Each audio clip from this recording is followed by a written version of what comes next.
Business details చూద్దాం. భారత ఆర్థిక వ్యవస్థ ప్రస్తుత ఆర్థిక సంవత్సరంలో 6.4% వృద్ధిని నమోదు చేస్తుందని పిచ్ రేటింగ్స్ తాజా అంచనాలను ప్రకటించింది.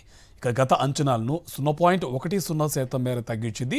అదే మాదిరి గత ఆర్థిక సంవత్సరానికి సంబంధించి జీడీపీ వృద్ధి అంచనాను 0.10% తగ్గించింది. 6.2%గా ఉండొచ్చని పేర్కొంది. ఇక వచ్చే ఆర్థిక సంవత్సరానికి సంబంధించి జీడీపీ వృద్ధి 6.3%లో ఎలాంటి మార్పు చేయలేదు. అంతర్జాతీయంగా వాణిజ్య ఉద్రిక్తతలు తీవ్రతరం అవడంతో వృద్ధి అంచనాలను తగ్గించినట్టు పిచ్ రేటింగ్స్ తెలిపింది. బిజినెస్ డీటెయిల్స్ చూద్దాం. భారత ఆర్థిక వ్యవస్థ ప్రస్తుత ఆర్థిక సంవత్సరంలో 6.4% వృద్ధిని నమోదు చేస్తుందని పిచ్ రేటింగ్స్ తాజా అంచనాలను ప్రకటించింది. ఇక గత అంచనాలను 0.10% మేర తగ్గించింది. అదే మాదిరి గత ఆర్థిక సంవత్సరానికి సంబంధించి జీడీపీ వృద్ధి అంచనాను 0.10% తగ్గించింది. 6.2%గా ఉండొచ్చని పేర్కొంది.